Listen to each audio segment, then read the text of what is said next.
And hey, everybody out there, it's your boy Good Life Russ, and we are here with the Good Life Bookstore panel, our very first mental health panel. We have a beautiful, beautiful array of panelists. We have two moderators, so I hope y'all enjoy. Yes, we're super excited to be here. I am Chloe Simone, one of your hosts from Seen and Spoken, co-founders of the Good Life Bookstore, and moderator as well. You know, we have many tricks in our hats nowadays. I am super excited to start the introductions for this amazing array of panelists that we have.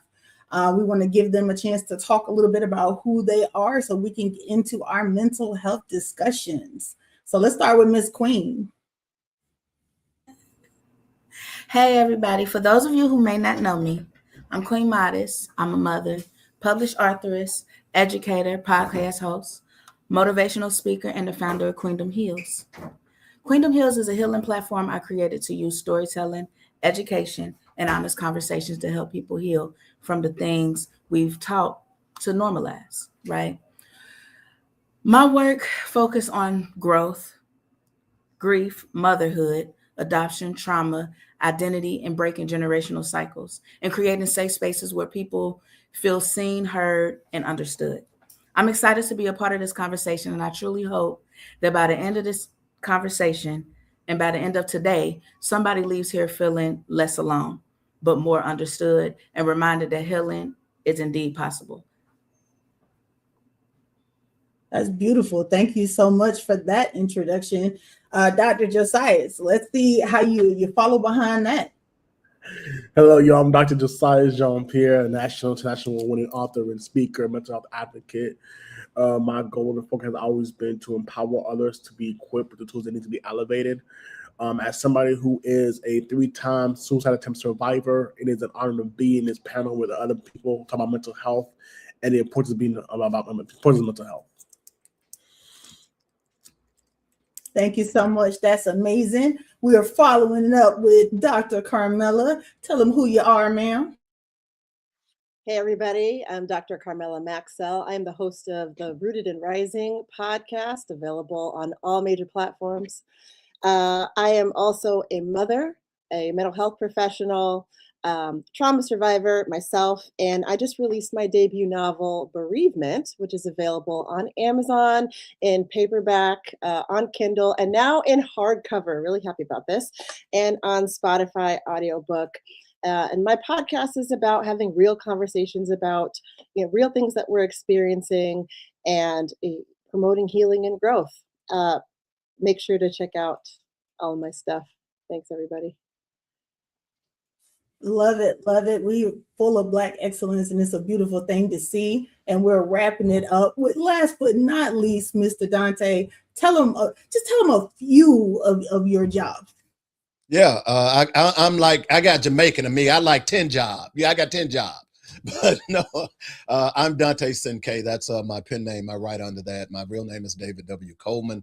I re-released my first novel, The Pain of Vengeance, back in June and re-edited. It is also on Amazon with on all platforms, hardback, paperback, and audiobook. I actually narrated it myself and set it all up and so on and so forth. I have 40 years in the radio business, so long before podcasts became even thought about. I was doing radio.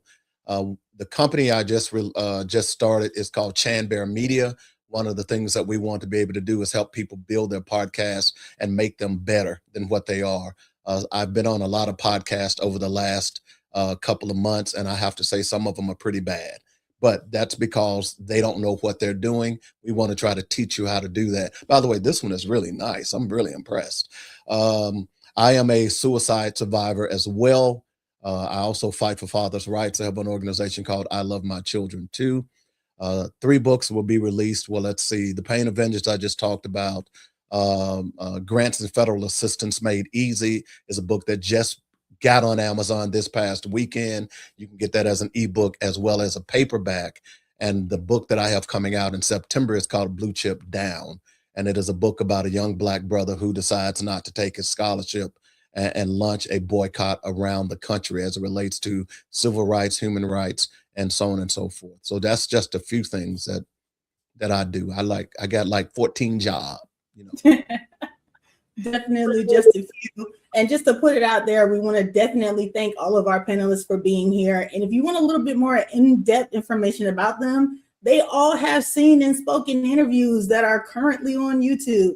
So go check them out, get some more details about them, get the books, join the companies, join the movement. Let's do it all. So let's go ahead and get started with the first prompt for today. Of course, it's going to be about mental health.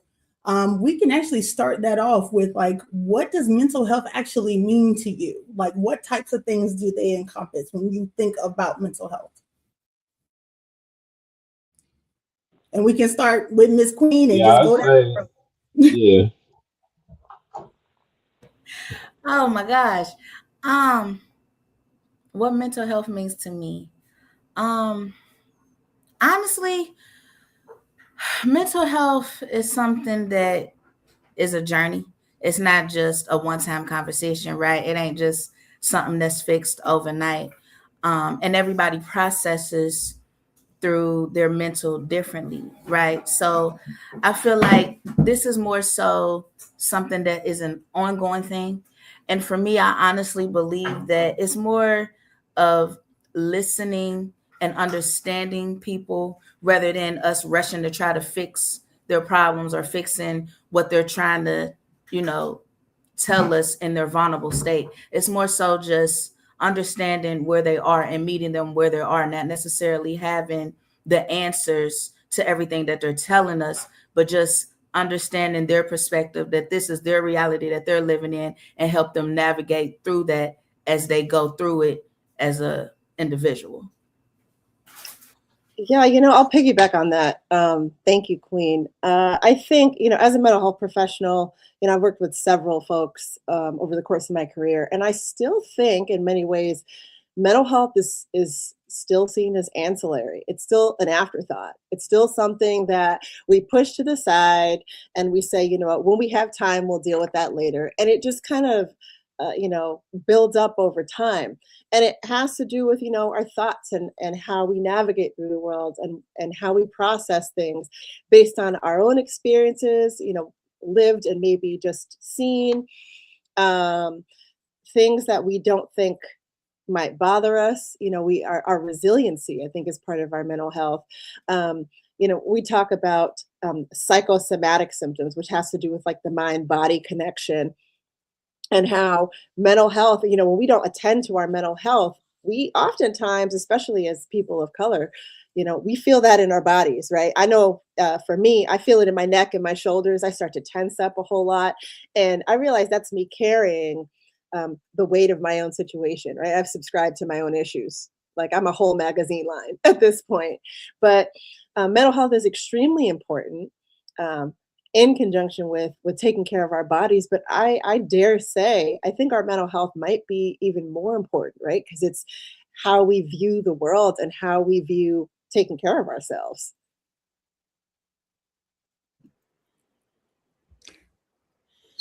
Well, how I view mental health is understanding that this life is difficult. And when you begin to understand that none of us were promised a bed of roses, you begin to understand or try to understand how you get through difficult times. And quite often, we in the Black community have been suggested that we can solve every problem. And the fact of the matter is, you can't. And sometimes you need help. And asking for help is a good form of mental health. But mental health, I should say, because just from a personal experience, how I ended up almost committing suicide because I thought I could fix a problem that I needed help with. And I didn't even ask for help. It was someone else who realized that I was going through something and offered the help. And because I accepted that offer, I sit here today.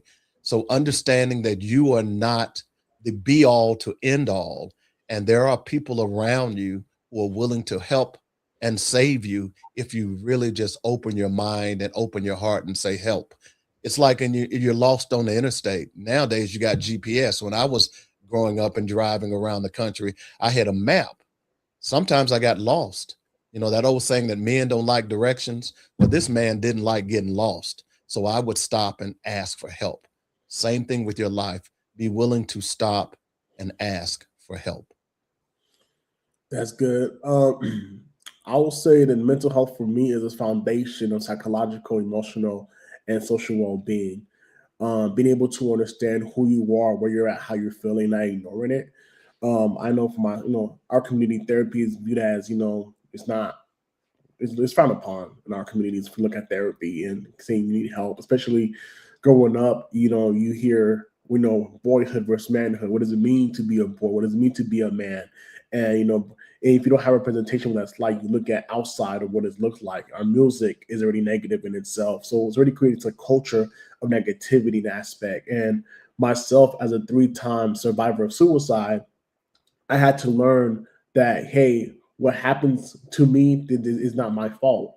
But I can't control what happens. I can control how to respond to what happens. And my last suicide attempt, I had to realize, look, I had to realize for myself that, hey, you're fit to live. You had a purpose. And it's basically changing your words, how you view yourself every single day, and understanding if your peace on the line is too expensive. You are worthy, my brother. You are worthy. Yes, yes, that was powerful. I think that brings me to is what you and Carmela was saying. Josiah, is what I had to learn in sports that even losing weight is a psychological change. You have to change your mind before you do anything. So I love everybody's response. That was powerful. Okay, we'll get with the next prompt and we're gonna go in reverse. So we'll start with Josiah, then go to Dante, and go back. This is the question for everybody.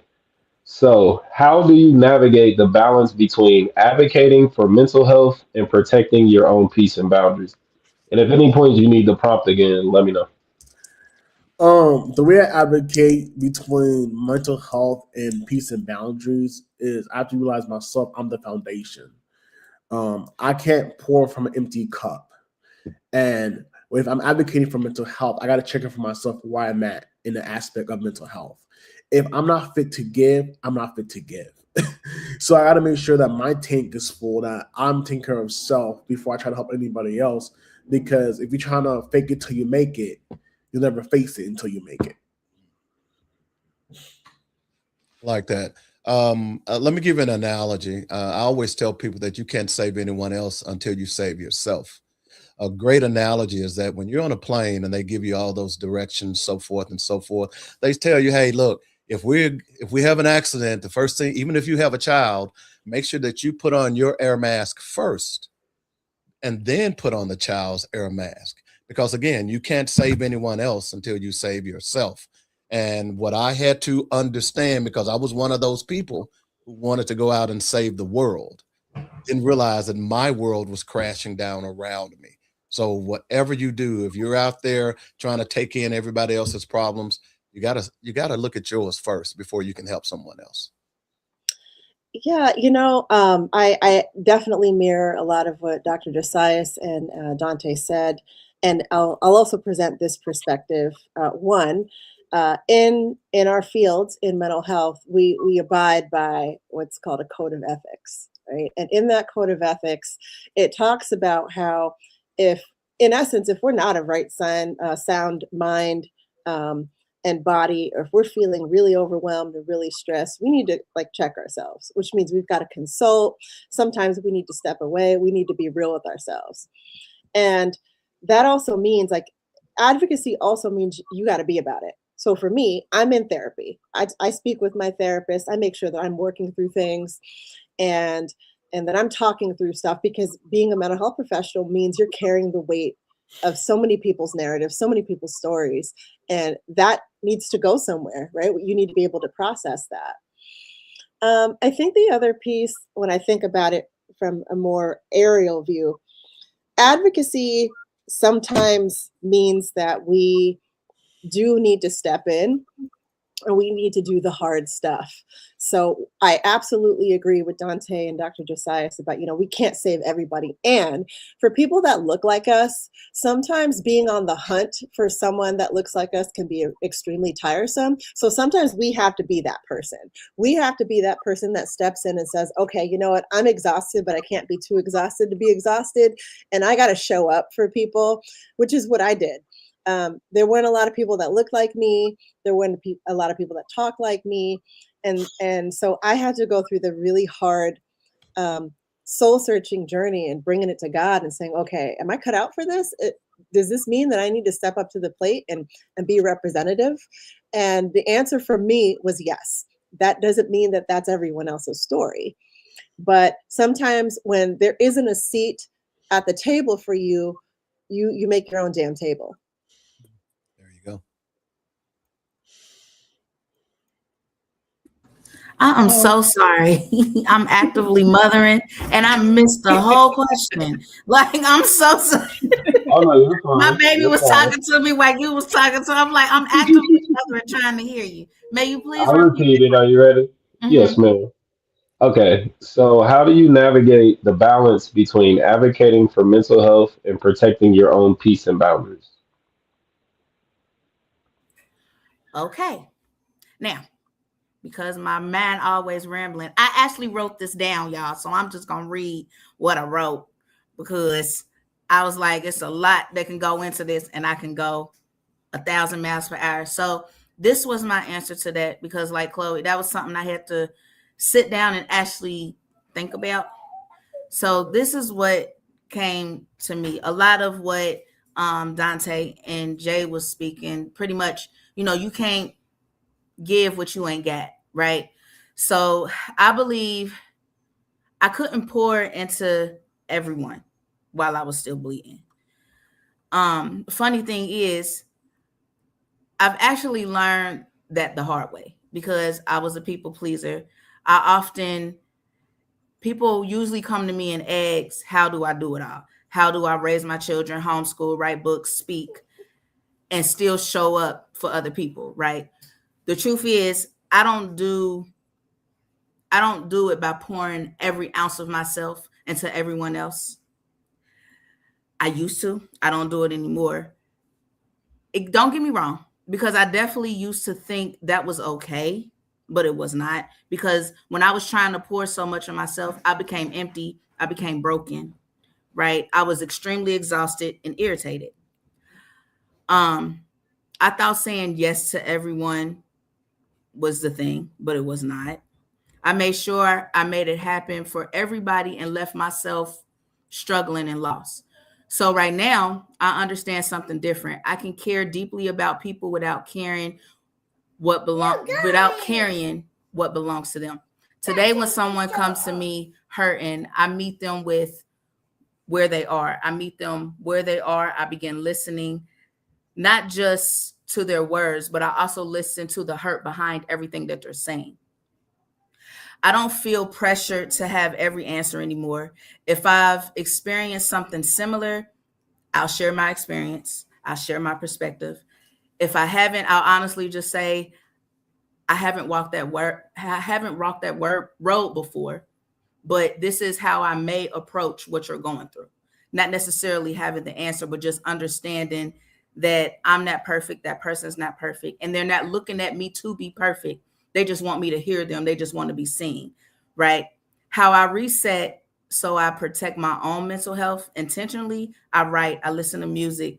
I spend time with my babies. I laugh as much as possible. I cuddle with them. Home is a safe place for me. So when I leave somebody else's pain, I make sure I leave it at the door. I don't bring it home with me.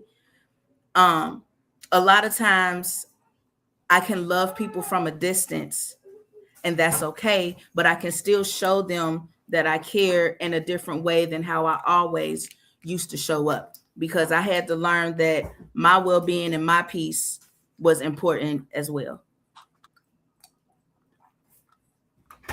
All right, then. That was a beautiful answer. And thank you guys so much for being so candid and transparent with the answers. These are the kind of things that I think really speak to people, is hearing real life experiences and seeing the other side of what we might think is just insurmountable at the time. So I definitely appreciate that. Also, we want to send a special shout out to everyone that is watching, everybody that is liking, everybody that's commenting. Thank you so much, guys, for helping to spread this type of information and encourage these kind of dialogues.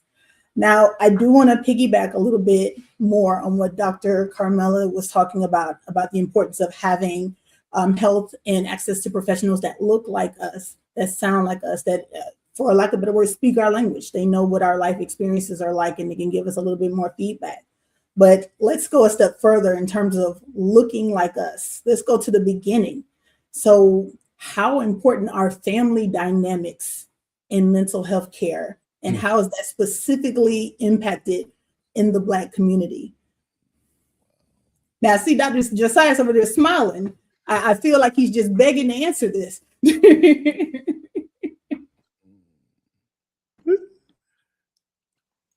I mean, I could start. I'll give Josiah a minute to take a breath. How important are family dynamics? I mean, they're extremely important. I think no matter what race or creed or religious background, but specifically in our community, you know, as Black people, family is extremely critical. And I don't even necessarily mean bloodline, right? How many of us have, you know, our adopted aunties and uncles and cousins and all of that? I know I do. And they're extremely important in understanding and establishing psychological safety and defining what that is, right? Because it's not necessarily the same for everybody else, because my psychological safety may not make you feel comfortable, and that's also okay. But I think the real overarching theme here is support. Like, what is our support? Who is in our support system? Because family, we've redefined what family is. We've redefined that dynamic, right? Because I'll tell you, there are, you know, family members I'm closer to than others. And then there are friends where I have these like formidable bonds with that are extremely important. And so having that chosen family and having that ability and that autonomy to choose the people that help me and build me up is really important. I think the issue is that sometimes we don't necessarily recognize as Black people that we need that.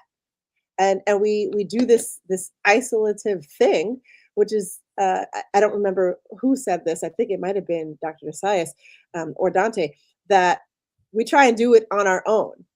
And I think it's because we've had to do it on our own for so long. And we, you know, there are many of us, and nothing against the males in this forum, but especially as the matriarchs, we have had to carry so much of the Black family for so long and holding things down that I think in essence, it's just easier, or we think that it's easier, right? Because then ain't nobody in our space. We don't have to answer to anyone, but it has some profound effects over time.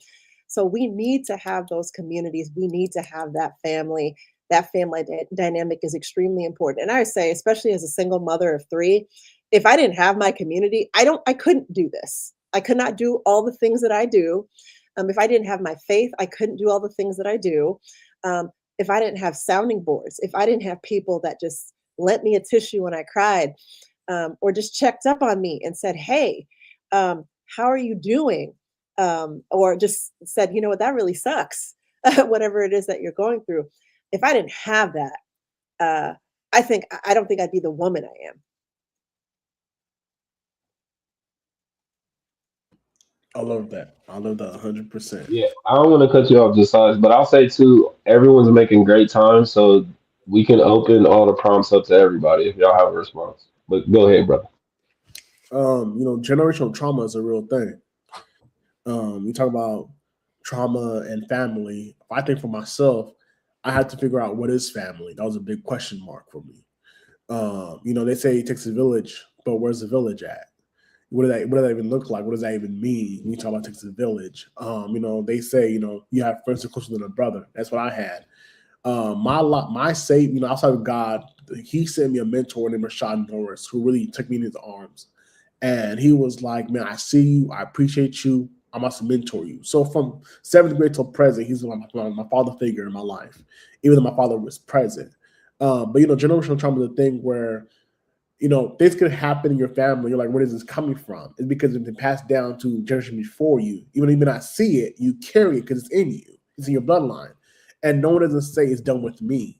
And when you don't have the support, like Dr. Camilla was saying, the support that you need, you look for support. And for myself, my support came from where can I fit in? Who can fill the void? Where can I go ahead and be me? Because I learned how to perform so well, but I never know how to be human. And I think for us, especially as Black men, talking about the patriarch and the matriarch in the family, it is true that the Black woman has held the family down for a long time. But it also talks about the aspect of how can we come from a form of, hey, men, perform, being provided, being the role of society.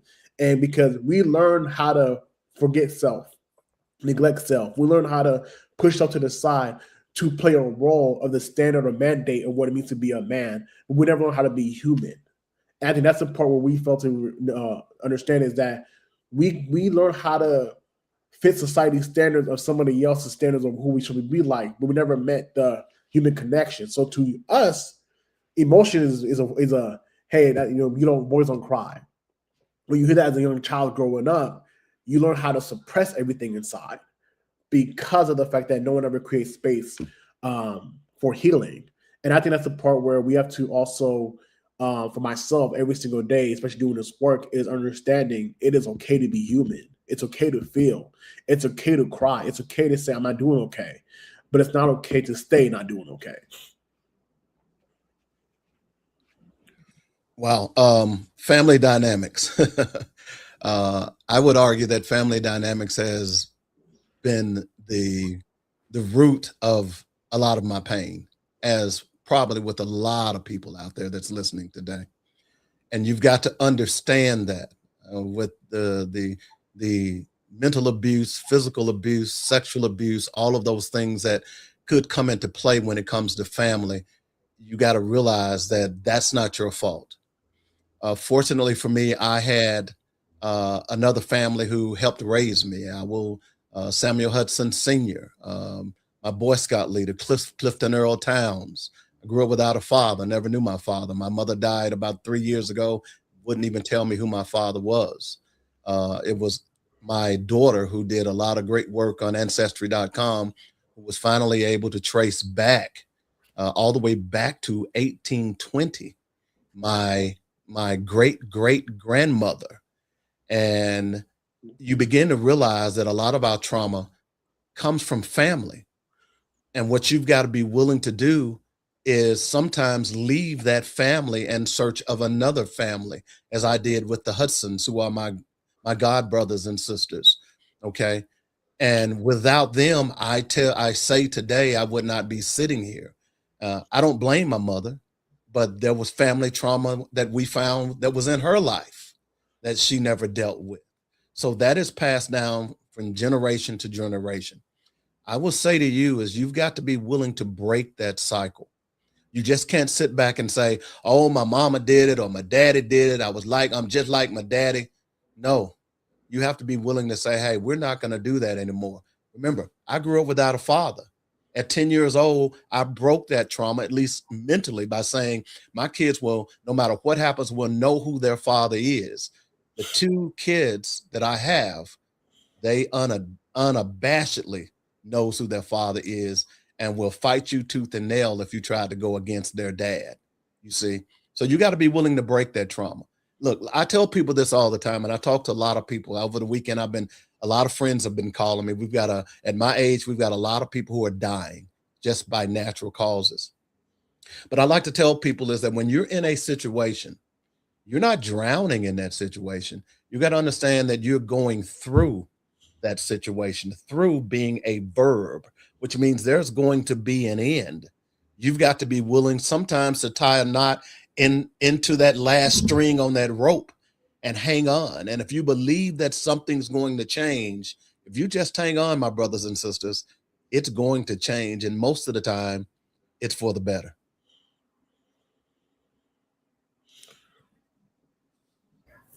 I just wanted to piggyback off what you said, Dante. Honestly, I believe that our families are our first classroom, right? That's usually where we learn everything. Like, for instance, like how Carmela was saying, as being a mother, right? A single mother at that, I am my children's first teacher. And not necessarily what I say out loud, but they are mimicking what I do, right? Because they are like sponges. So they got to pick up on everything that I say, what I don't say, how I move, how I respond to things, right?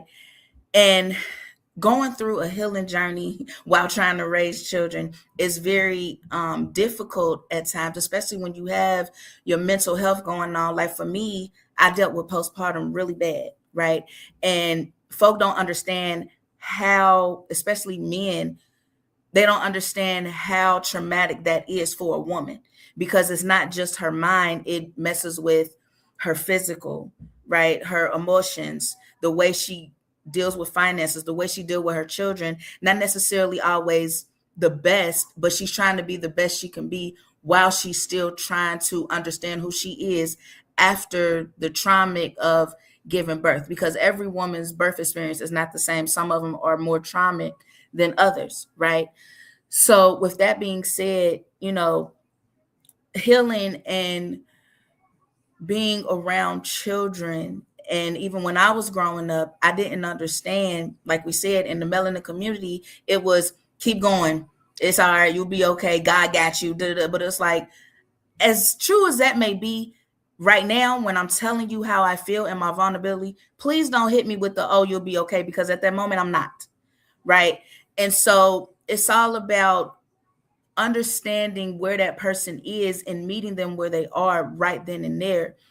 But I've also understood that a lot of us don't know how to meet somebody where they are because we were never given those tools, right? And then there could be times where people come to us and we're also going through something, and they come to us bringing their issues and trauma, and we're like, okay, not necessarily we don't know how to respond in the way that they need to, but just right now we can't give them what we ain't got because we getting dumped on too, right? So a lot of times people be like, oh, well, I went to such and such, they supposed to be my person. But a lot of times we may be going through something the same time our person is going through something. And just because they don't say anything doesn't necessarily mean that they not carrying something heavy too. So a lot of times folk take silence as being dismissed or disrespect, but a lot of times people use silence to say, I don't want to say the wrong thing in the moment of their vulnerability. I'm not trying to dismiss you, but I just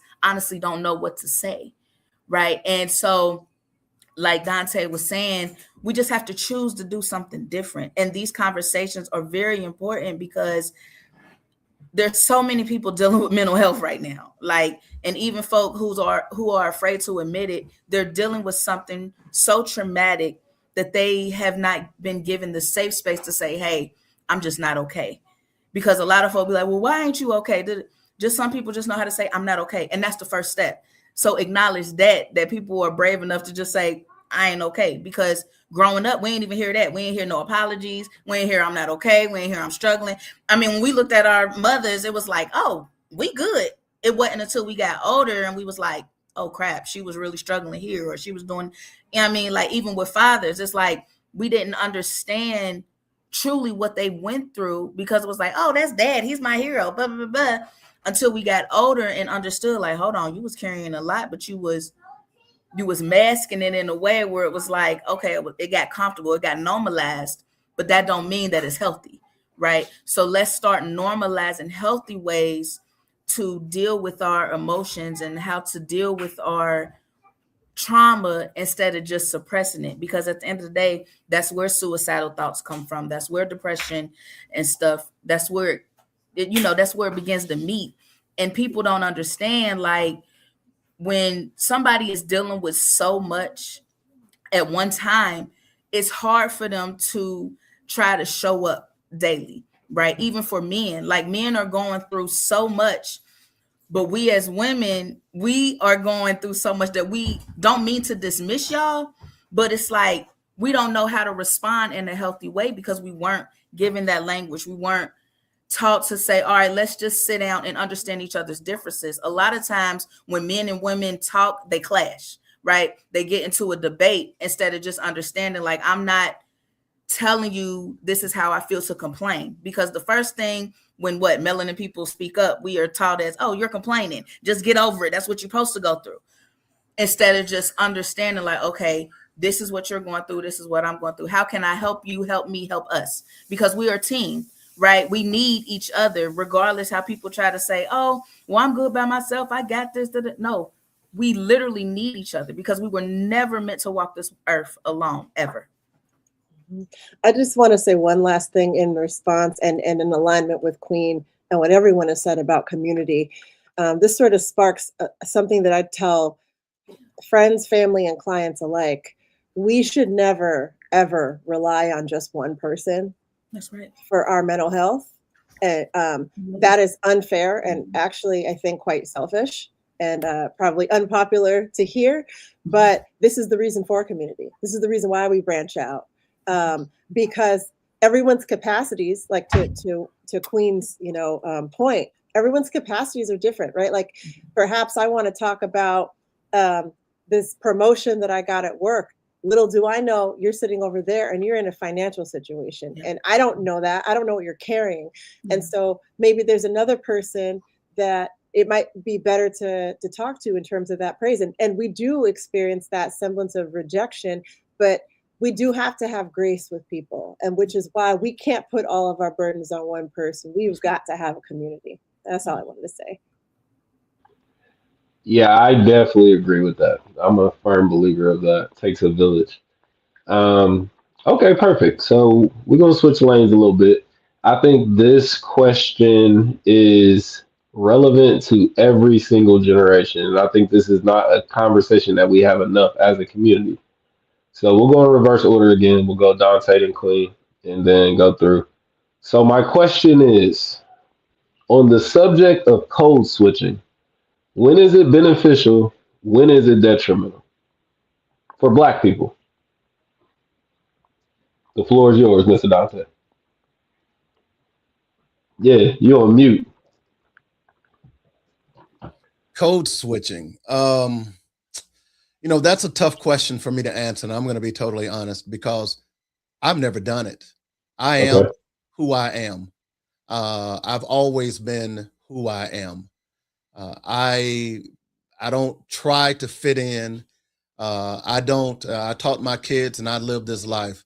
I lead. I don't follow.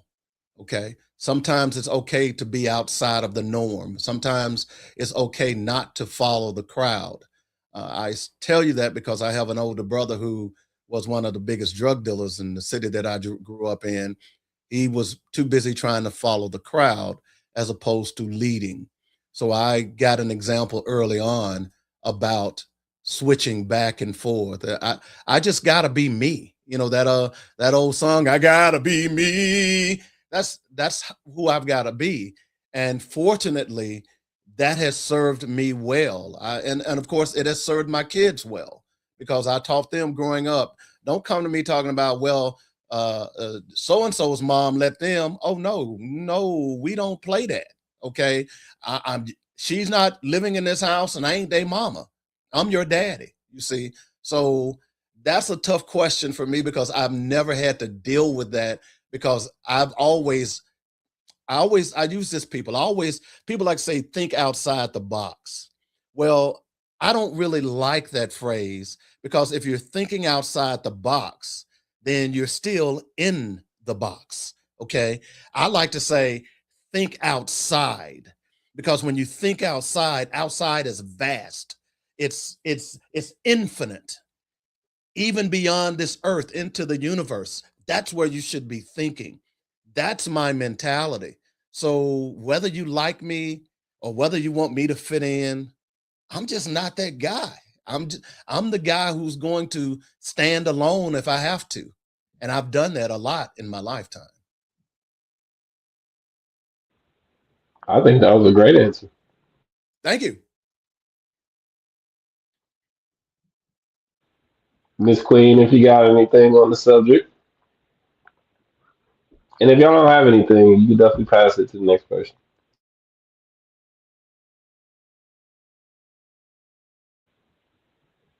You on mute if you're talking. Okay, can you please come back to me? I am mothering. I'm sorry. Yeah, absolutely, absolutely. Go ahead, Josiah. For me, code Doctor switching is Josiah, very. excuse Come again? me. I said Doctor Josiah, excuse me. I Oh, misspoke. for me, code switching is very detrimental in our communities overall. This is why I say that. I never code switch, but when I try to figure out who I was, I try to fit in. I didn't know who I was. When I didn't know who I was, I try to connect and see where I could be at.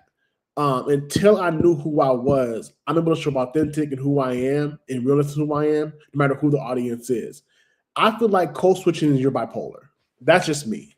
Because to me, it doesn't make sense how you could be one way here, one way at church, one way with your friends, one with your family. That's too many people. If I can't show up as Josiah Jean Pierre and the realist of me who God created me to be, then I'm not gonna be in your presence. And I'm okay with being called names because I refuse to be fake. Because I know who I am and I know my identity and who I am created to be, I'm okay with the answer no. So when I show up to different audiences, people from different aspects of my life can say, "Yep, that's Josiah," across the board.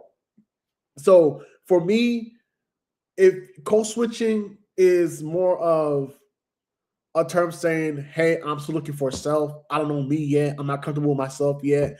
I'm still trying to figure out who is this person." I'm about to be canceled. Oh, shoot. Cancel me. Go ahead. I'm about to be canceled. Do I think that code switching is detrimental to our communities? I think it depends. I do think it depends. Being in certain professional circles, being in certain jobs, working with certain folks. Now, I think that you should always bring your most genuine self. And so I always do. But when you think about it from a perspective of where you feel comfortable and when you feel comfortable versus when you don't, I think that's when I start to say, okay, well, there are some circles where I have to, they say you better come correct, you better be on point. Is that code switching? I don't know. I mean, do I have a pretty vast vocabulary regardless. And so I have been accused of like, why do you sound this way here and this way here? I was like, because you couldn't understand me when I was doing this. And my goal at the end of the day is, to figure out, am I trying to help you understand me or am I trying to get a point across? And it really kind of depends on where I'm at. So I think it's harmful in that people don't understand it. They don't understand why we do it or sometimes why we have to do it. So the harm isn't inherently like that we are the problem, but that people don't take the time to understand us as a people. And so, I was accused of having a podcast voice. I don't know. It sounds nice. It's soothing. Okay. I don't need to be yelling into my microphone. And it picks up sound really, really well. But also, the way I would narrate something versus me debating with somebody versus me in a session, they're all me. In so many ways, they're just different iterations of me. And but I do think this is really a reflection of the fact that we have had to navigate a predominantly white world, and they have not had to navigate our circumstances. And so it's inherently detrimental in the fact that it really does highlight the lack of investment in understanding our history and implementing something that serves us in a positive way. Okay. Well put. Really good. You up, Queen? Oh, okay. I just I just wanted to piggyback off of what everybody pretty much said. Like, for me, I had to learn because I was listening to y'all. It had to click. Like, oh, that's what that means. Okay, so now I'm ready. But but code switching for me, like Dante said, I've always been my authentic self, right? it's just life be lifing, and you begin to change as life goes on, right? Like, I was having a conversation with some ladies yesterday. It was like, we were speaking about parenting, right? And I can use this as an example. For instance, with every one of my children, I was a different version of myself, but I was still me, right? So even growing up, when I was younger, I was my authentic self. But as far as like, you know, we go through peer pressure and things of that nature as children and trying to figure out how to live that dynamic. Like, oh, I want to fit in with this group. I'm going to fit in with this group, but still trying to figure out who you are, right? And in the midst of all of that, there were some things that I did that I wasn't proud of, but I knew they were my mistakes, right? At least I could say like, oh, I made this mistake. I ain't going to say, oh, my mama did it, my daddy did it. No, it was me, right? And then I had to grow and understand who I was. So as the version of me now, I look at it like, okay, I wasn't necessarily trying to be somebody I wasn't per se. I was just growing into who I am today, like growing and healing in who I am today. Cause like, I think it was Dante who said it, like, you never know what life gonna throw at you, right? Like you can't just get up and be like, oh, I'm gonna be good today. You can say that, but you never know what you're gonna run into. So you gotta stand 10 toes down on who you are, what you believe, regardless on what anybody say, because folk gonna always have an opinion, regardless what you do and what you don't do. Folk gonna always have something to say. So as long as you are content in who you are, can't nobody sway you from that.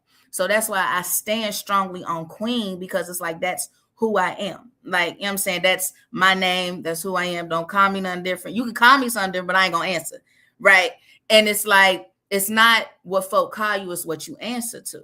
Right. And at the end of the day, like how everybody was speaking, it's hard to be anybody else than yourself. Right. And I think it was JJ who was saying, like, how you gonna be somebody here, somebody there? That's exhausting, bro. Like, and then after a while, it's gonna clash, because it's like, oh, I thought you was this person. Because what if you at church and you acting one way and they see you somewhere else, and it's like, oh, wait, hold on, that's exhausting, right? So it's like, you might as well just be yourself. If folk got something to say, oh, well, you doing you. At the end of the day, you can sleep. You got your peace.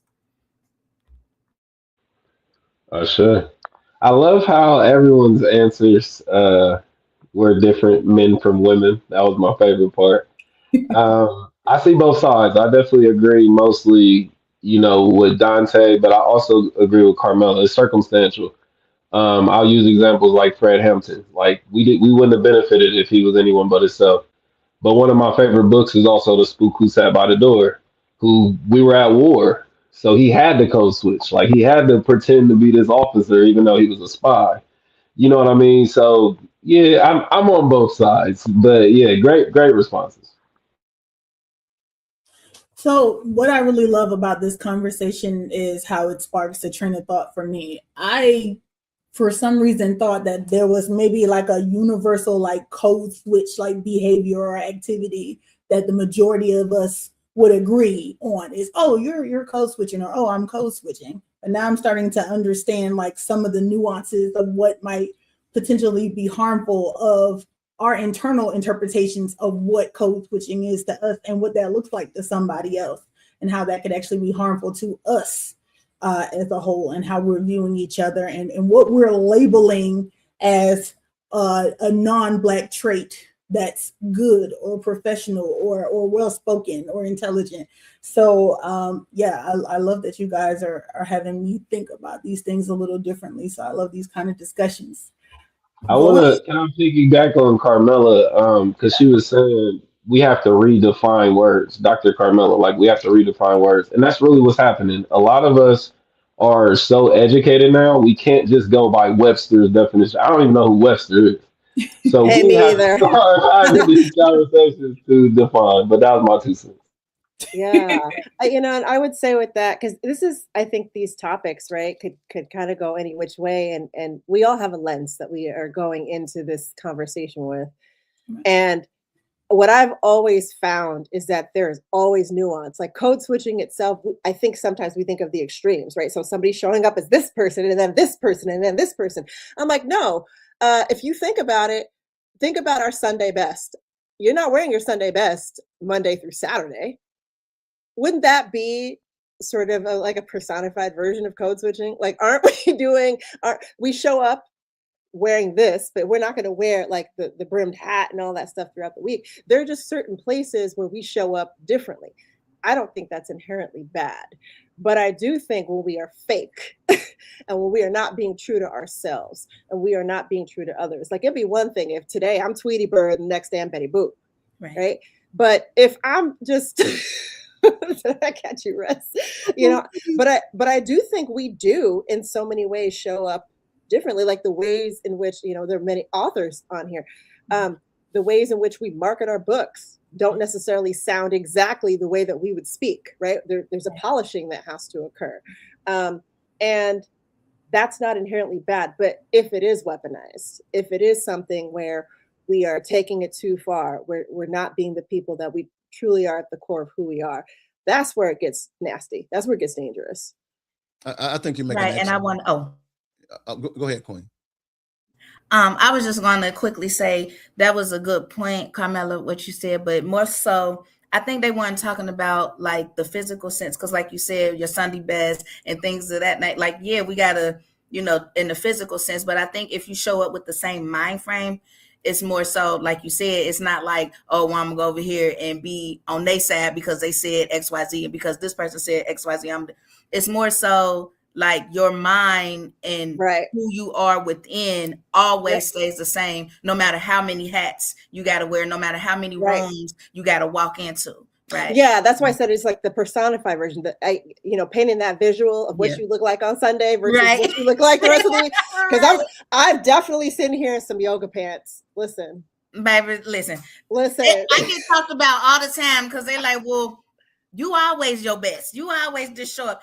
Little do folk know this is casual clothes for me. Hey, like this is casual. So it's like, but what you look like when you gotta do, you know. But it's like I don't know. Like this is me. I don't know. They be like, put on something regular. This is something for me. Like this is so regular for me.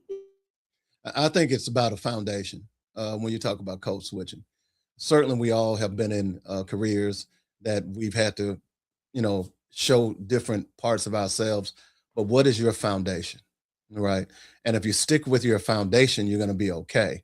Quite often, many of us have built our foundations on sand and as opposed to solid rock. So when the ground shifts, we shift. You see, I never shift. I am who I am. I truly believe that I am the master of my fate, and what I do for me determines my success, not what I do for someone else, what I do for my cousin, my brother, my uncle, my baby mama, whatever the case may be. You have to have a solid foundation about yourself, and then you can build upon that. And certainly you can build a mansion, you can build a two-bedroom house, but whatever you build, that foundation is going to be solid. So yeah, we all go back and forth. I've worked in a lot of Fortune 500 companies. I've always been the guy who spoke, you don't talk black. I've heard black people say that to me. You know, you don't talk black. What exactly? What does that even mean? What like, what does that mean? Like, you don't speak, because honestly, if you go around the world, melanin folks speak different everywhere, right? And so it's like, if you want to put that in a box, it's like, what does that even actually sound like? For me, that's people who are very close-minded, right? And who haven't been anywhere, because it's like, oh, well, you're talking white. You're talking hell, or you talking ghetto because you got an accent, or I can't understand you because of the way you talk. That means you ain't never been nowhere. Because if you travel all over the world, or if you even just travel just in the US, right? There's melanin folk who talk all different kinds of ways, but you can understand them. It's not necessarily about how they're saying it. It's about how your perception is, where your mind is at. Because somebody can say something and you're like, oh, I don't understand that. But as soon as somebody else said, because of they talking the way you like it, now you're hearing what they say. But somebody just said the exact same thing, but because they're not saying it the way you want it, now it's like, oh, I don't understand what you're saying. And it's like, okay, whatever. That's great. I mean, that's just nasty. It could, like, if I could just do a call to action, like, knock that off, people. Knock it off. Stop telling people they talk Black, or that you know, African American vernacular is not educated. The way that we speak, you know, does not denote how educated we are. Like, stop it. Some of that is cultural. Some of that is how we feel comfortable. That does not. Just knock it off. Knock it off. It just, Should we knock it off? Should we knock knock it off. The lady is spoken. So I want to jump in then to expand on this topic, since we were talking about the ways that people of color have to adapt to our environment based on different circumstances that we've been through. For you guys, personally or professional, your pick, can we talk a little bit more about how oppression affects depression? Oh, yeah. Oh. Let me give you. First of all, you done got us 56 minutes in and dropping these heavy. I'm a mute. Go ahead, Dante. But let me just give you, because just recently we saw how that can affect a person. I don't know if you all are basketball fans, but Jaylen Brown, who played for the Boston Celtics, who is now for the 76ers, which is my team, by the way. Hopefully LeBron will get over there too, but that's another story. Jaylen Brown could be an astrophysicist. Do y'all know that? That's just how smart this guy is. And he's been chastised by even some of us in the Black community because he's too smart. Even a white talk show host, national talk show host, said that, oh, well, the word is that he thinks he's the smartest person in the room. Well, guess what? Jaylen Brown was the smartest person in the room, okay? I covered Samari Rolle when I covered the Tennessee Titans. Everybody was talking about, well, not Samari, but Myron Rolle, his cousin, who was drafted by the Tennessee Titans. Myron Rolle decided to give up professional football and go get a study at Oxford. And now he's a brain surgeon. You see, so just because someone chooses a different career path doesn't mean that they're no less Black than you are. I happen to be how I ended up in radio. I started doing the church announcements at 10 years old. One of my teachers, who Miss Odessa Talley, and I love her to death, she decided to go to the pastor and say, this guy speaks well. Let him do the announcements. Well, at that time, I didn't know there was a radio background that was headed my way, but I read growing up because we didn't have television. All right. When our television would go out, the little black and white, she couldn't get it fixed. My mom was a single parent. So what did I do? I got lost in books. I got lost in reading. I got lost in all of those things, which helped me to, and I tell people, if you want to learn how to speak, start reading. Okay. Read, because you will see sentence text. You'll see the context. You'll see how to use words left and right. So all along, for a long time, people would say, hey, and by the way, when I was in high school, my friends would go down the hall to classes. I was going to this class because it was an honors English class where I was the only Black male a lot of times, you see. So I tell people all the time, don't paint yourself into the corner, because you can come out of that corner. You just got to be willing. Don't just say, just because I'm Black, I'm going to be this way. Or just because I'm Black, I got to be that way. No, I love the diversity on this show. I love the diversity that I meet with Black people. I can interact with somebody from the projects as well as somebody with a PhD. It doesn't matter to me, because if you're honest with yourself, they'll recognize that and they'll respect you more. That's so beautiful, because, you've done this and you don't even know that you just validated my very existence. So, thank you, Dante. But B, I'll send you my bill. I'm gonna send it right back. We broke.com. Listen, we trying to get that commish. So I don't, outside of my close circles, I haven't shared much of my story. And I realized, in developing a podcast and doing what I do now, it's probably time, because I want to not just, inspire people, but, Queen said in the beginning, at the end of this podcast, we hope that people don't feel alone, or that, and so I grew up, and I want to talk a little bit about the divisiveness in the Black community for a second, and how sometimes we build our people up just to let them right back down, right? We say to them, hey, we want you to get up out of the ghetto, get up out of the projects. We want you to climb high, be a doctor, be an astrophysicist, be this. And then they do that. And then it's you doing the most. You need to sit down. Where's my check? Like, and I'm just being real. It's really painful, I think, for those of us who are really climbing and they don't understand the struggle. So I grew up in Jersey City, New Jersey. Shout out to the New Jersey folks in here.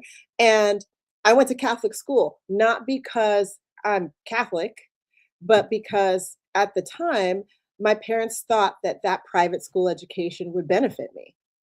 And so I had to learn a whole new set of navigation and navigating that audience or whatever.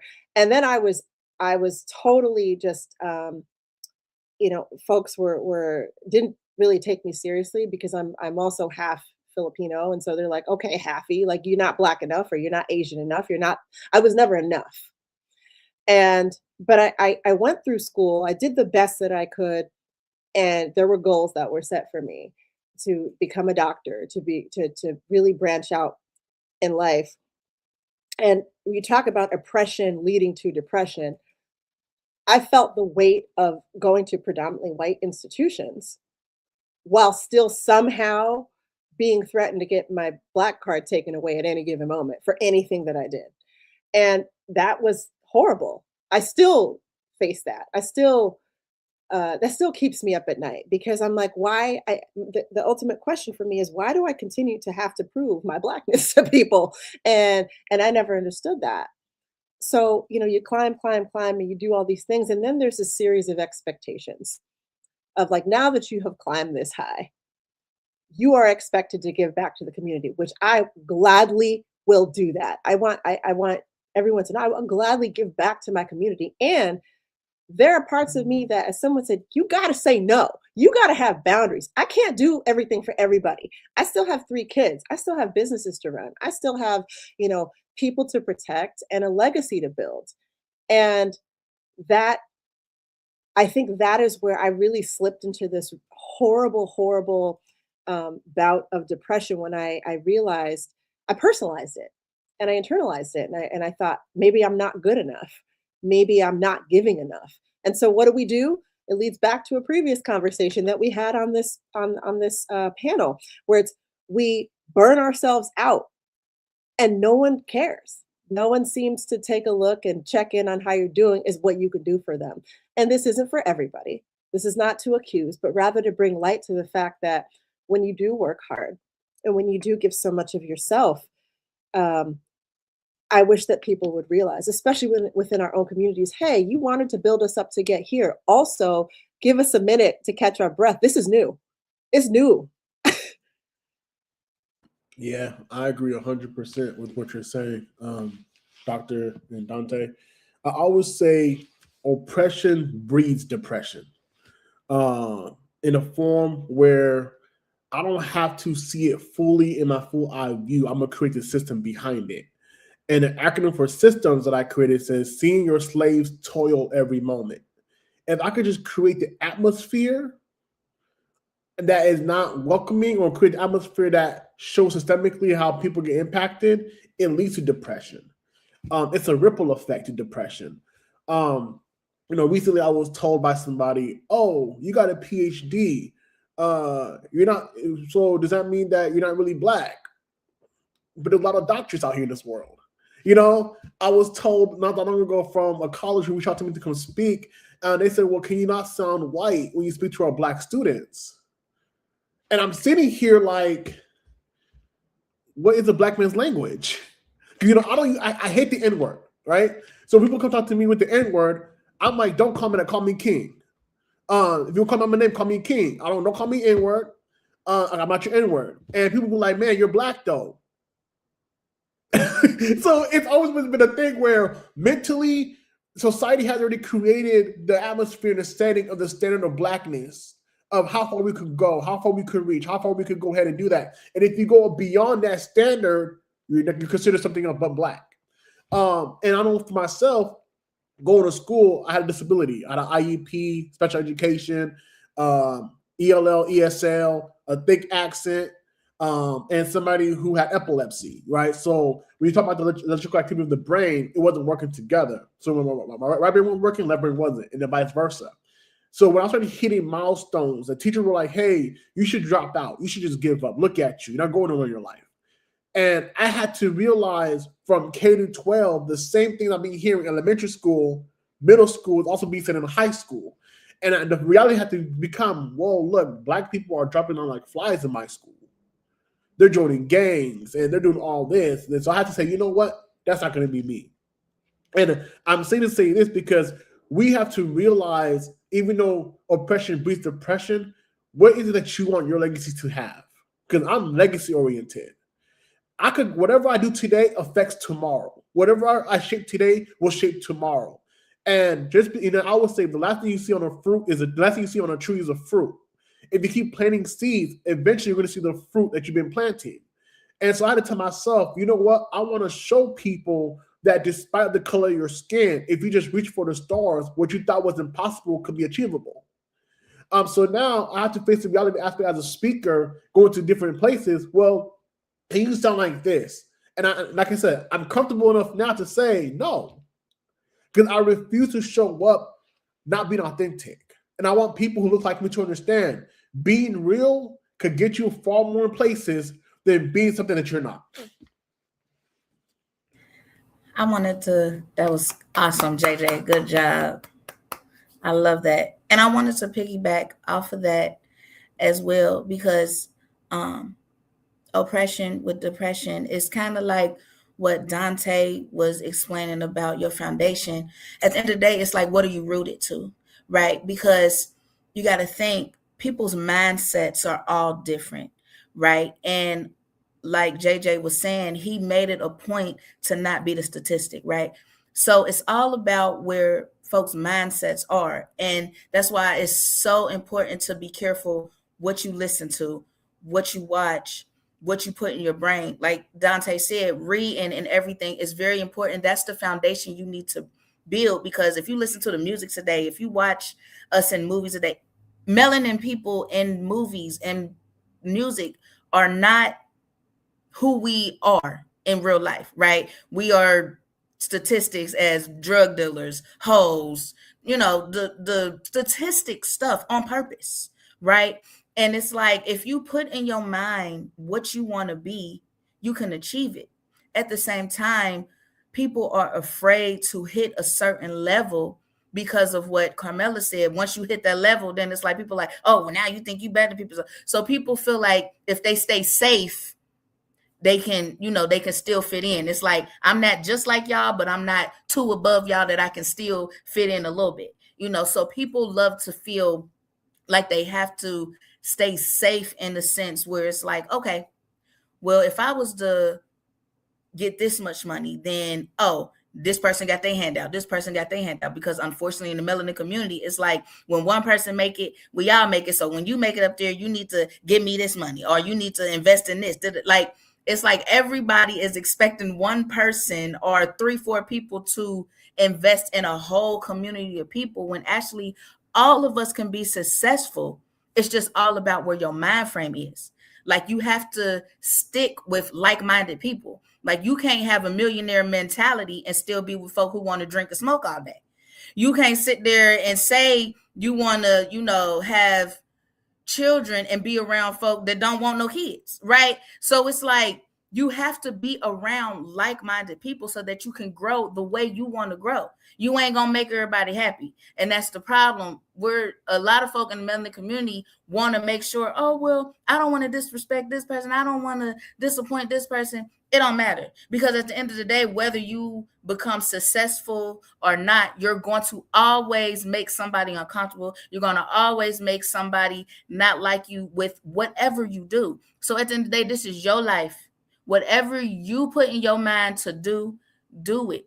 Get with people that's going to help you. Get with people who's going to walk with you. Get with people who's going to give you the tools. If they don't have it all together, they're going to give you the right resources to make sure you succeed and thrive. Not, oh, well, you got this far. Okay, you good. Just stay there. No, they're going to keep building with you because you are with like-minded people. But you can't get with eagles if you're still rolling with pigeons. Ooh. The bars, trademark that. Put that on a shirt. I, I love everybody's response. I think that definitely ties a lot of things full circle with all of us, no matter, if you're a man, you're a woman, West Coast, East Coast, no matter what you got going on. So, quote me and Chloe was talking about, I was telling her about earlier, but it says every problem has a solution. So, if there's no solution, there's no problem. There may be a reality that you need to accept. And this is a lot of times where we fall short in our community is mental health, is accountability, it's acceptance. And what stuck out was Dr. Josiah's talking about his systems. Because a lot of times, we'll talk about oppression, but then we'll go sign up for the system that is oppressive. So we can't have it two ways. So if we are going to heal, we have to create our healing. We can't keep playing someone else's game and trying to change the rules. It's their game. It's designed to work, the way that it's designed to work. So we can't get upset with that. Go make your own game. You dig? Go That's find your it. own people to play with. I always So say, sorry. go ahead, Queen. No, go ahead, Queen. I was gonna say, just to piggyback off what you said with the dynamics, I always tell folk, like, you can't expect us to be known in a system that was never built around us, right? We are living in a world that was never built with us in mind. So you have problems, but you're going to the very system that want us to be where we are, right? They want us to be in poverty. They want us to be broke. They want us to be feuding with each other, right? So, like you said, Russ, we need to build our own community where everybody that looks like us, we can come to each other in different ways, like with Dante, with different hats. Anybody who has different hats, we can help each other, because at the end of the day, we keep running to a system that's out, because people say, oh, the system is broken. No, the system is doing exactly what it was built to do. It was built for chaos, dysfunction, and destroyance, and that's what it's doing, right? So we have to be able to we have All to be able to find somebody who looks like us, but also who is compassionate enough to help us, because the worst thing we can ever do is go to somebody just because they look like us but ain't got our best interests at heart, right? So repetition, it matters that you look like me. It matters, yes. But you also have to be like-minded like me too. You also have to have the same goals and same ambitions as I do too. Yes. There's a Well quote. said. There's a quote Go. that's out there that says that the oppressor's greatest weapon is the mind of the oppressed. Mm. Think about that. How is it that so many people were kept being enslaved when they outnumbered the people in the South? Mm-hmm. Because they controlled your mind. Okay. And I always tell people that if your mind can conceive it and your heart believes it, then you can achieve it. You have to understand where it all begins. Dr. Francis Cress Welsing used to say, we need a mindectomy, ecto meaning to remove. And we can't physically remove our minds, but we can certainly subconsciously and mentally remove the mind that was put into us and redevelop it altogether. That's where reading comes from. That's where research comes from.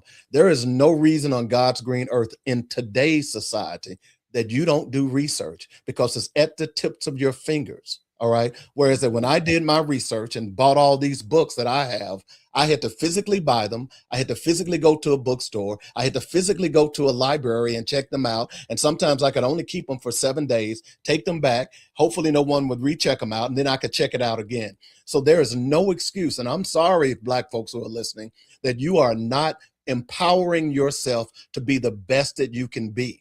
Okay. And if you're around people that are negative, I tell people all the time, positive power is pure energy. You need to understand to get with like-minded people. You may be new.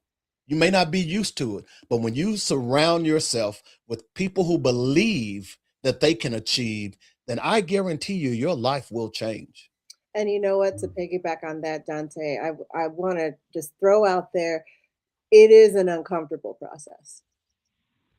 Like, yep. This is not a process where So I don't know how many of us have experienced, like, you get up, you fall down, you get up, you fall. I've fallen so many times that I fail to count, but it's not about how many times you fall down, right? And even in that community, and this is where we need to shift our mindset. It's like, oh, you know what? I tried that. That didn't work. Try it again. Do it again. With reading, like you said, first of all, there's the Googles, as like I said, the interwebs, as my father would say if he was alive, you know, the internets.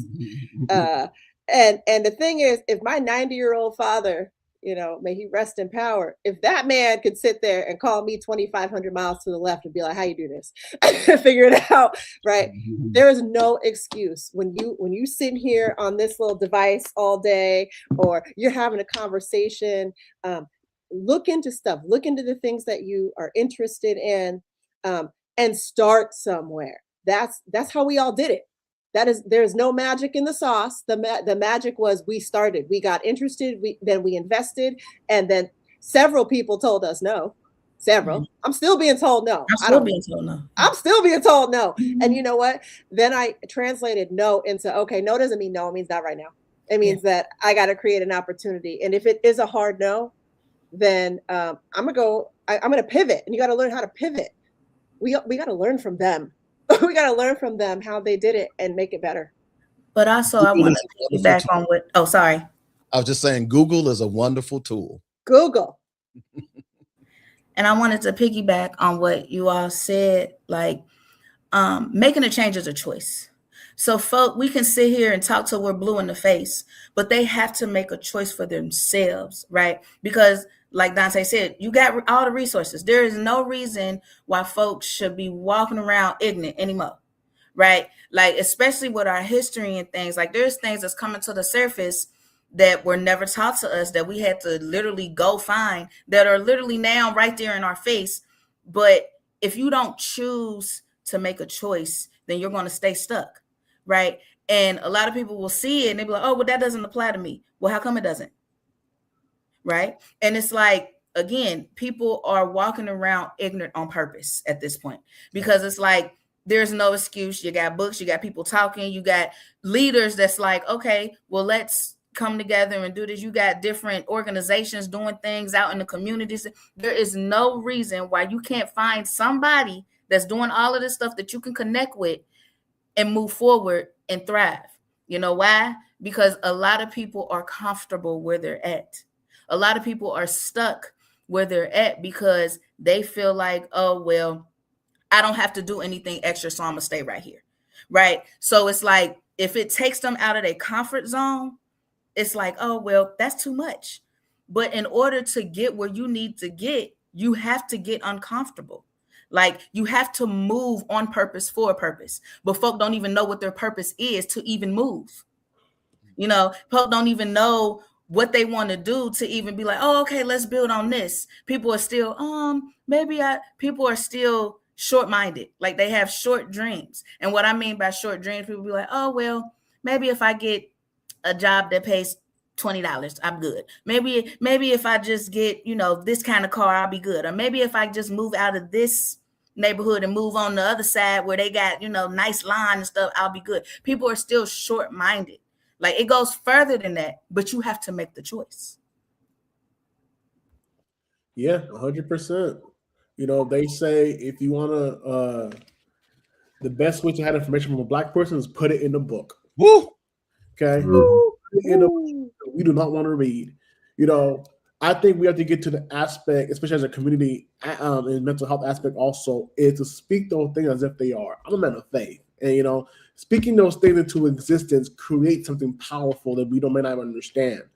And if we're able to go ahead and claim it before you even have it, you'll have it eventually. And I think we become a culture of right now where it's like a State Farm commercial. No, JG Wentworth commercial. It's your money. Use it when you need it. Call JG Wentworth. Right now, think about it. Right, we don't want to work our butt off to make things happen and create something different. We'd rather stay in welfare in Section 8. We'd rather go ahead and complain why we can't come out of the obstacles. Systems being created to put us down already, and we have the mindset of saying, you know what, it's there for me, so I'm gonna go ahead and just take it. And like you were saying, Dr. Kamala, you were saying, it's not about how many you fall, but can you get back up? And if you know how it tastes like, why would you want to repeat it?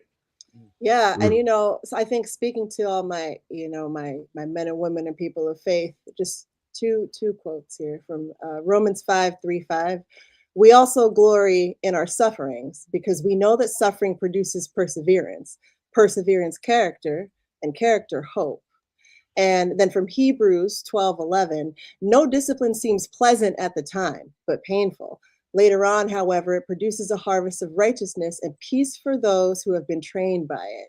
And so even the Bible speaks to us about how it's going to be a painful time, going through our growth process. But it's a necessity, right? It's something that we have to do to get out of the shackles of what we have experienced, and to really deconstruct and dismantle that transgenerational trauma and grief. We want to build empires. We can't just talk about building empires. We actually got to do the work. Mm-hmm. Because sorry. No, go ahead, Clay. Because my favorite analogy is planting, right? So when you're planting something, right, you plant a seed in the ground, it's in darkness. But that doesn't mean nothing's happening, right? First, what happens with plants, they have to be rooted, right? So if you're not rooted to anything, you can't go anywhere, right? So first, people are even afraid to be by themselves, to even understand who they are. They're not rooted to anything in order to even grow, to make fruit, right? So I love that analogy because it's like a lot of us, we are planted and we are rooted in what we believe in because we've been standing 10 toes down. We've been building empires. We've been, doing stuff from the mud, right? And people see the gloss of it. Like I had my daughter, she was watching gymnastic and she was trying to do the same thing. And she was upset because she wasn't as polished yet, right? And she's like, well, they got it in one day. No, they're just showing you the finished product. That lady, that little girl put blood, sweat, and tears in what she did, but they don't show the process. They show the finished product, right? They don't show what she had to go through to get where she's at. They just show the finished product. And a lot of folk are seeing the finished product, not knowing how much time and sacrifice it took for that person to get where they are. That's why folk got to be careful. Oh, I want to be just like them. Yeah, but they had to go through something to get there. So be careful, because when you say you want to be like somebody or you want to be right there, you got to go through the process. So a lot of people, like JJ said, if you in the faith base and you're saying, oh, I want to, you want to speak your life into existence. Yes, but you have to be shaped and molded to get there. So when your shape and mold comes and you run and hide, it's like God's like, I was trying to get you there, but you ain't even want to go through the process, because there's a process before you get to greatness. You better preach. Woo, she talking. What's the word? Yeah, that's real clean. That's I definitely believe fully, you never know what somebody's going through. There's a saying that if everyone threw their problems in the air, you would grab yours first because you know them. And what you said for me, Queen, brings everything full circle. It's something I talk about because growth has to come through adversity. So a lot of times people see the leaves falling off the tree and they think the tree is dying, but you won't know until you check the roots. It could just be winter. You could just be in a season of isolation and shedding. So you can't always look at something fearful and say, oh, this is what's happening. And you, like Dante said, you did no research. Research needs to be the first thing you do. Let me look into it. Before you answer, before you sign your loan, let me look into it. With business, let me look over that plan. If they say, no, I need a response today, turn it down. That's a part of your boundary. That's a part of your healing. Don't let anyone speed you up and speed up your process. So I think that leads us perfectly into the last prompt. We're going to pull a question from the comments, and I think that'll be a good place to end. But it's from Miss Yasmin Marie. She said, what are practical steps that folks can take to make sure trauma doesn't continue for future generations? Dr. Josias, I said, if you want to start. Yeah, good question. I will say normalize creating space of safety while they're young. Because what happens is when you grow, the pain that has been neglected is growing with you. normalize telling people or even youth, whoever it could be, that it's okay to not be okay, but it's not okay to say not being okay. The reason why I say that is because when we practice healing and creating space for healing, it'll get normalized to say, I could get some help. If we don't ever create that space, ever create that atmosphere for healing, then what's going to happen throughout the time, we're going to explode eventually, because the bomb can only tick for so long before it explodes. I'll piggyback on that. I think what Dr. J said is absolutely, and as you spoke about the youth, it brings me to this idea. We've got a model for our youth. So for me, the ways in which I'm breaking the chains of trauma, I can speak from my experiences. I'm in therapy. I started a community. They watch us. They watch everything that we do. And one of the things I will not do to my kids is I will not sit there and rest on my laurels and then expect them to show up and be that generation that builds empires. We have to teach them how to build empires, which means that it has to start with us and what we show them, which also means you have to be emotionally available for your kids. You need to be emotionally present, which means you have to find the vocabulary and the language. And yes, it's going to hurt, but it will hurt far more later on when you don't deal with it. Because I can't tell you how many stories I have heard from our people that are like, you know what, my mother, my father never taught me that. And so I'm sitting here struggling, trying to figure it out. Let's stop doing that, right? Let's actually show them, the part of that struggle and growth. And I think that's okay too. While it's okay to not be okay, it's also okay to show them your growth process. I would say a good word is recognition. And what I mean by that is recognizing that you have trauma. If you are a Black person in America, you have trauma. Every Black person, male or female, has trauma. How do you get past that? Reading, understanding, sharing, and don't be afraid to talk to other people. Fortunately for me, my daughter is a psychologist, so whenever I really get down, I call, baby girl, I need But it's important for you to understand now. And as far as youth are concerned, I have just reenacted my seminar that I used to do, called the Black Male and Female Survival Kit. And I talk to them about real life circumstances. I would help parents say, what are y'all going to talk about? And I said, I'm going to talk about life, because where you may not be talking about life to those kids, life is talking about life to those kids.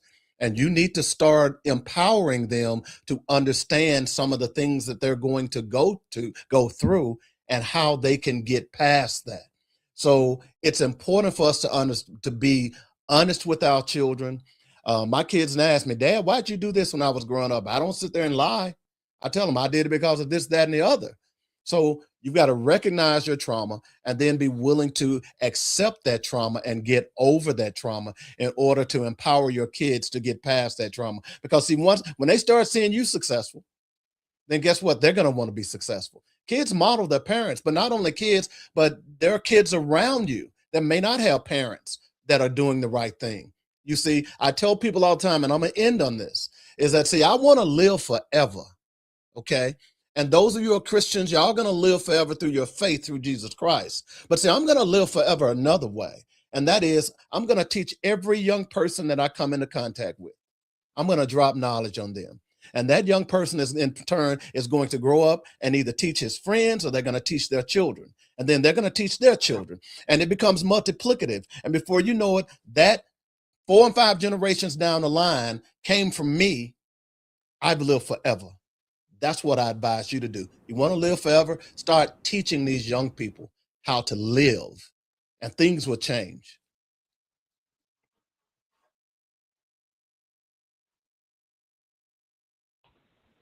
Miss Queenie, you there?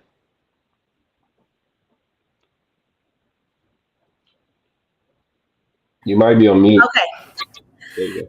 I wanted to piggyback on that because I believe that. And I also believe the first thing that we can build in the next generation to help break trauma is just identify ourselves, identify, that we do have trauma, but also by listening.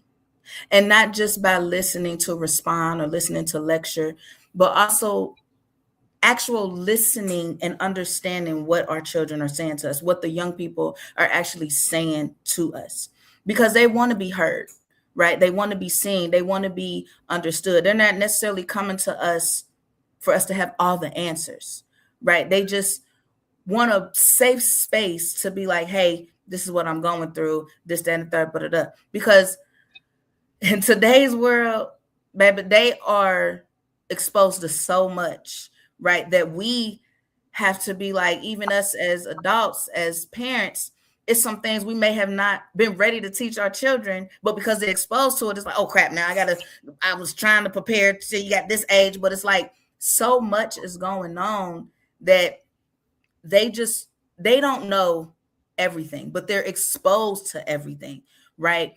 And when they come to us, it's like we need to be able to just hear them, step out of ourselves and see like, okay, if I were in your shoes, or when I was younger, what did I want to say to my parents or my grandparents that I was shut down on, right? Like model what you wanted when you were that age, or model who you wanted to be when you were in that situation. Be that person that you needed, because these babies are so lost in today's world because of, like I said before, the music and watching TV and the social media life. Baby, this got folk jacked up, right? Because sex sells, violence sells, right? So when they see all of this negative stuff, it's hard for them to put in that, oh, I can actually be somebody, because I'm seeing here, I'm only going to live to be this age. I'm only going to be able to do this.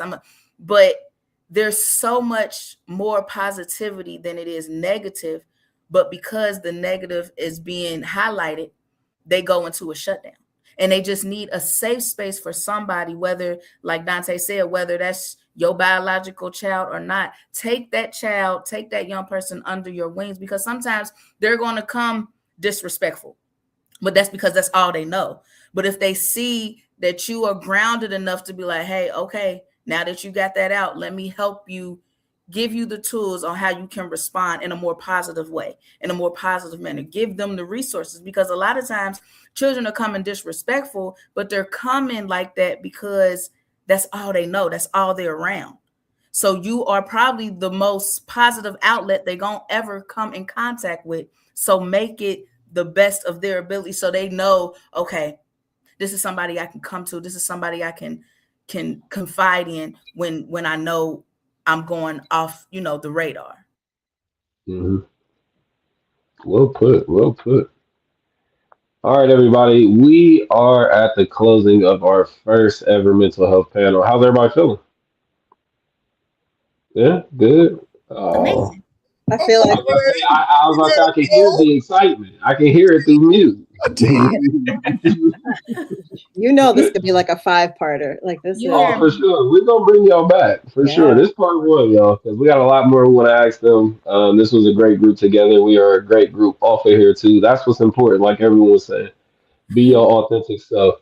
So as we do the outro, I'm gonna close out. Chloe, close out, and then you can call them whatever order you want to, Chloe. And then this would be the time when you're speaking for your final word. So anything you want to leave them with. Um, Good luck for us, everybody. This was a treat. This was a very special night. I'm glad we all came together and got to have these conversations, and everyone got to see us in a new light. And I hope we are having these conversations. Like I say all the time in healing, there is a difference between smart and intelligent. Smart is having the information, is good enough for Jeopardy. Intelligence is you move in a certain way. People can learn this lesson through watching you move. You move with purpose. So make sure we are moving intelligently and not just smart. We are black. We are great. I love y'all. Thank y'all for coming out. Go ahead, Chloe. Well, I just really want to thank the panel first and foremost. I am so incredibly proud and honored to be able to be around of literal Black excellence. I love how you guys practice what you preach. You're showing up. One of the phrases that I love that we say constantly with the bookstore is we didn't grow up seeing ourselves in the book, so we had to write our own. And that's a lot of what you guys like voice consistently about how you need to show up and how that's going to influence the future generations, but also our peers. People are watching, people are seeing how you move and seeing how you speak and being aware of, hey, that story sounds like mine. I think I can do that too. So I thank you guys for showing up as your authentic selves and shedding light that it is okay to be authentic in our community as well. And then thank you guys for breaking down the barriers and like creating the steps that a lot of us didn't know how to do until those doors were open, and then steps were paved just because of footsteps like you guys. So I really appreciate you guys showing up like that. It just mirrors how I feel like I want to live my life. I hope I've lived my life to the best of my abilities to do the same. I see great things in all of our futures, and I'm so excited with where this can go. And thank you guys for being here. You know, kind of our guinea pigs with this stuff. So we can do the final closeout. Who wants to go first? Just reiterate who you are. Tell them where they can find you if they want to find out more about you. And if you have any parting knowledge to leave, you know, what do you want to leave us with? Okay. I'll go first. Just quickly, want to remind you all, get the book, Pain of Vengeance. Okay, Yes. I'm always in my sale mode, of course. By the way, if there's anyone out there who needs somebody to talk to, you can find me on Facebook as David W. Coleman. You can also find me all over social media. Make sure you check out my show, Black Focus Radio, where we talk about our issues, coming up with our solutions using our own voices. That's very, very important. I would just simply like to close with a quote that I wrote on my 12th grade English folder that I found a few months ago. Brilliant minds discuss ideas. Average minds discuss events. Small minds discuss people. Which do you possess? Y'all have a fantastic day.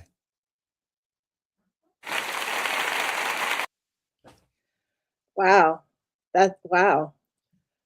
I can't, I mean, I'm just going to go ahead and get myself out of the way because Dante, you're just a mic dropper. So I'm Dr. Carmela Maxwell. Thank you all for joining us today. And thank you to Chloe and Russ for bringing us together from all parts of the United States. I actually wrote to you guys in the chat. I'd love for everybody to know where we're from. I'm hailing from the great state of Washington. Yes, that's on the left coast right now, y'all. But my roots were in Michigan and New Jersey, and then also Georgia. But I just want to say that it might be tough, and this is, you know, it's hard, especially with what we're going through in the economy right now. But we have been known to do some amazing things. We are so resilient, and don't ever forget that. Don't ever forget that you are kings and queens. I'm start crying. Don't ever forget where you come from, and, you know, continue to keep shining. And, you know, my favorite line from my as I end all my podcasts, you know, stay rooted in who you are and keep rising into who you're becoming. You can catch me on all major platforms, Rooted in Rising. Follow me on Instagram at The Real Carmela Maxwell, Carmela Maxwell on Facebook.